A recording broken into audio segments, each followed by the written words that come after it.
I should take it easy. Think I should take it. Vocalo Radio, Chicago's only urban alternative, 91.1 FM. That song right there, Take It Easy. We do have the artist in the studio with us. Frayne Vibez, hello. Hi. Thank you so much for having me. What's up? How's it going? Doing great, man. Doing great. How about you? Good. Okay. Love that song. Thank you.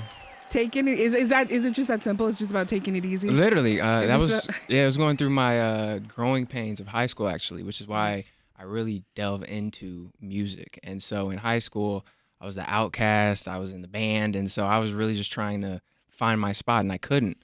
And so music became my escape, and Take It Easy was all about that moment where I was like, all right, I'm gonna just put my headphones on, keep going about my day, and just taking it easy. Okay, I've heard this in other interviews. I've heard you say this. Right. I'm the outcast. Right. You look like you came out of a High School Musical. You look like a Disney Channel star. Nope, you're just seeing glow up. You're Nope. adorable. You're tall. How were you an outcast? No, you're just seeing pure glow up right now. Wait, You're just are seeing you pure glow up. It was rough. We're gonna need to see the pictures. We're gonna. I don't think you want to. I don't think you should. I don't believe you. I think this is just a story. No, not at all. I don't think you should. Nah, those pictures are rough. If you see those band pictures freshman year in the tuxedo shirt, yeah, rough. Okay, so you mentioned that you were in bands. Yes. And when did you kind of realize you were like a good singer? That's why I like to ask singers. Like, when were you like, hold on, I kind of have it? Okay, so in the band, I was actually percussion, so I wasn't singing at all. I was just playing the drums. Mm-hmm. But it was first starting off production because I got into like Clara and Cuco and all the indie bedroom pop world. And I just wanted to make that music for myself. And so I started producing. And then that's when I started trying to be like, okay, I want to maybe put some melodies to this. I was humming, just messing around, doing whatever. And that's when I started putting some melodies. And I was like, okay, this sort of sounds good. And then I played it with my pops and then people at the studio. And they're like, no, it sounds good. I'm like, okay, there we go. There we go. So no training or anything? No vocal? No? At first, no. Now I do. Shout out Jeff Morrow. But right when I was starting off, no. Oh, I was natural just like, talent. yeah. Okay. Well, I mean, it makes sense. You come from a history of music, right? Right. Yeah. Who was your grandfather, right? Ramsey Lewis. Okay, Yeah. Amazing. Yeah. In the jazz world, Yep. very big name. Totally. Is there always a little bit of pressure when you're like, okay, I'm gonna go into music too? And like, do you feel a little bit of pressure? I mean, that's the blessing of my family because they didn't put that pressure on me. Like, I feel like, especially when you're coming into something as the kid, with sports, business, anything, families try to put that on the kid. Mm-hmm. But the beautiful thing that I love and I appreciate my family for so much is that they didn't put that on me. They just let me live my life and do what I wanted to do. So once I got to high school and I had that moment where I was like, I think the only thing I got is music. And I went to my mom, my dad, they're like, all right, we support you. We love you. Let's do it. I was going to say, your dad in the studio with us he's as right well. there. He seemed extremely nice too. Do you think they would have told you if you were bad? Oh, Would they have told absolutely. you? Oh, absolutely. Oh, your dad saying yes. Okay. Oh, especially if he wasn't, my mom, absolutely. Oh my gosh. Yeah. They would have said, they would be like, this is not the vibe. And I got an older sister. She would have laughed at me. Straight up laughed at me if I showed the music and it was trash. I promise you. That's amazing. When you talk about growing up and the things you're listening to, Right. like, I mean, this is Panic at the Disco, Plain White Tees. Yeah. I feel like, you grew up in the Chicagoland area. Right. I feel like when you make music, you're from Chicago, Yep. people automatically go to hip hop, right? Yes, You have to make all the hip hop time. or you're making R&B. Mm-hmm. What was it like making a different style? I mean, there's really not that many people in a more indie pop style here in Chicago. Do you feel a little bit like isolated sometimes? So when it first came to like making the music, it didn't feel like, oh, I have to do something different. It's just who I was and who I am. So when I was creating the music, it was just pulling from my life. But there is that sense, obviously, on that path that's less traveled where, yeah, I'm doing something that the city usually puts me in the box of hip hop, R&B.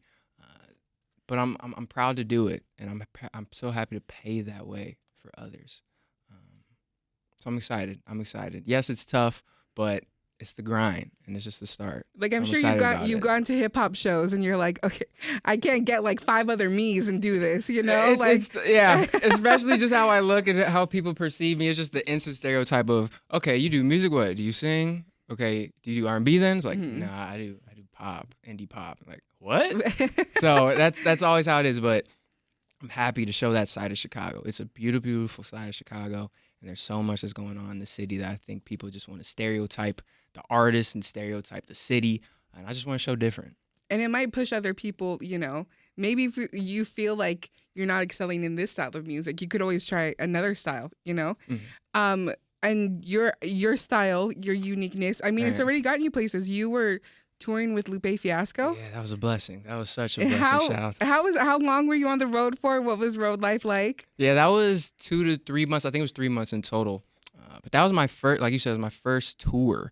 So that was crazy. We were in the Sprinter van, and we were, I think the longest drive was Chicago to California. We went literally. Oh, it's like 28 hours. Yeah. I know, because I came from California. I was like, let me drive there. And I was like, JK. Yeah, that was the roughest one. We stopped in, I think it was Colorado, because we had a show in Denver. And then we went from Denver to California. But then when we had to come back home, it was literally California, straight back to Chicago. So that was the longest one. But it was a blessing. I don't complain about that. That was a blessing to do that tour. It was such an honor. Shout out Lupe. Shout out everybody in First and 15th. That was amazing. That firsthand showed me like why I do music, and it's for the people. All the fans that came up and showed love, I appreciate them so much. You know what? And it just goes to show how powerful it is opening for artists. When I was watching your Savior video, which we'll get into later, I'm sure it was so freaking adorable. Thank you, it's so thank adorable. you. It's such a great music video. I was looking through the comments. Someone said, I heard you in Denver, Colorado when you opened for Lupe, and I think you played this song. Yep. So it is crazy that you could go, and that's how you literally gain fans like the old-fashioned way. You're out there playing, and people follow you from that. That's insane, it's right? It's a blessing. It's just a blessing. How did you and Lupe, did you guys already know each other? How did you get on that tour? Yeah, so I was actually like, during making my music and everything, I was searching for a place to sort of hold like my EP listening party, and a place to like hold a little section to show off my music. And we went and pulled up to First and 15th studio, showed them my music, and they loved it, and they just really believed in me, and then they put me on the tour. So it's really just a blessing that even happened. So I'm so grateful. When it's meant to be, it's meant to be. For real. You know, like absolutely. those things. Yeah. I love hearing stories like that. Like, yeah, it was just so random. I was just pulling up just to play some music, try to see if I could hold an event somewhere, and then it's like, wait, we love it, and then it turned into a tour. I was like, wow, this is amazing. So now you have plans to tour later on this year, right? Yes, I do. Now, when it comes to your making music, it sounds like you're helping produce a lot of it, or like for sure songwriting. When you're doing that machine and you're also touring, right? I heard it's also important to take a minute to live life, because you do need the material. Absolutely. So when is your break time? When are you gonna like fall in love at least twice, so you have, you know, you need to get your heart broken in between. That's funny. You need to do that so that you can make music. When is your break period? Is it right now, or? I really try to just live my life, you know? And so everything I do with music is just me. I don't try to, yes, there's a separation of what's work and what's life, but everything, the music I do, is just a piece of who I am. So the break moments are like, after this, I'm going to go home and probably play Marvel Rivals or play a video game, or like go get Chinese food and hang out with family, you know? So it's just finding those little moments. But obviously when it's work time, it's like, all right, let's go to the studio, got the tour, we got this going on. So it's just those little pieces of a piece that I try to find, you know? Mm-hmm. Okay, you kind of avoided that, but we're going to let it go. What? I avoided it? What? No. I'm just kidding. I want to talk about Savior, because you wrote this song, right? Like about what we were just talking about, living life and having an experience. Yes. So you wrote that song from it. Mm-hmm. And then is this like, you know, you're coming in like Superman? You were trying to save someone, or she don't want to be saved, or what was the situation? Yeah. So these are all stories way back in high school, right? Mm-hmm. So Take It Easy was one story, And now Savior is another story. And this was that moment when I saw somebody that I was just completely infatuated with. I wanted to get to know her, but then she was with somebody who was no good for her. We've all been there. Exactly. And it was crazy because that person was actually my friend, and they were telling me, like, yeah, I'm here for a good time, not a long time, that whole situation. So I was like, all right, if I could just show her that I'm better, that's what I want to do. And so Savior's all about that, just that complete spiral when you're trying to get to know somebody and show them better. Now, does that person know this song is about them? Nah, probably not. No? I got zero contact with them, so nah. Really? I got zero contact. Yeah, nah. So they don't. So there could be a bunch of people being like, yeah, this song's about me. This is about me. I know it. Good on them.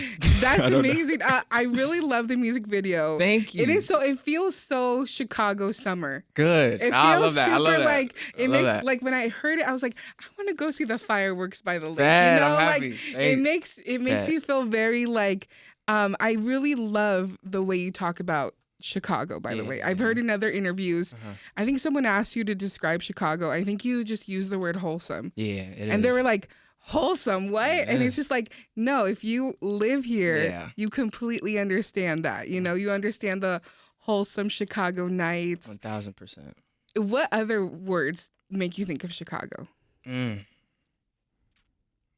Obviously family, but there's just such an endearing nature and spirit to Chicago as well.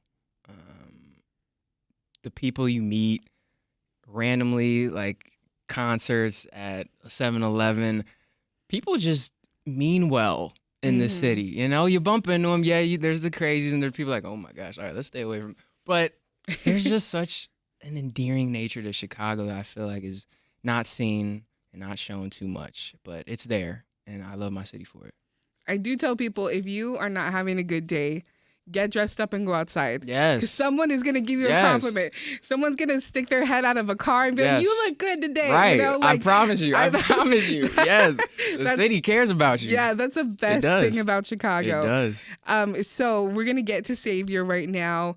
Are you going to be releasing like singles one by one, or is there like an EP on the way? There's definitely more music on the horizon. I can't get into all the details of everything, but I know for sure there's definitely going to be a single on the horizon, and then obviously tour dates, and then the EP. But for now, the single's on the horizon for sure. I definitely feel like you kind of have that it factor. Oh, thank you. You know, you definitely have like that you. star quality.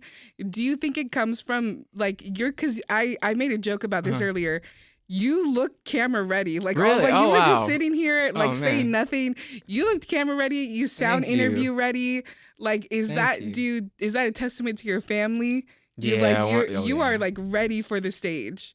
That's just a compliment. Just thank you. Thank you for saying that. I'm just sitting here chilling. I'm just appreciative for this moment. And I'm grateful to my family. I'm grateful to everybody that has always supported me to this moment right here. So thank you so much. That really does. That means a lot to hear that. Of course. Where could people keep up with you? Socials, give you the follow. Yeah. Look out for the music and the tours. All socials, FRAYNE VIBEZ on all streaming platforms. That's the name. Vibes with a Z. Do not forget the Z. Frayne Vibez. Thank you so much. And let's have you introduce Savior. Absolutely. This is my new single, Savior. Frayne Vibez. Let's go. You were 19.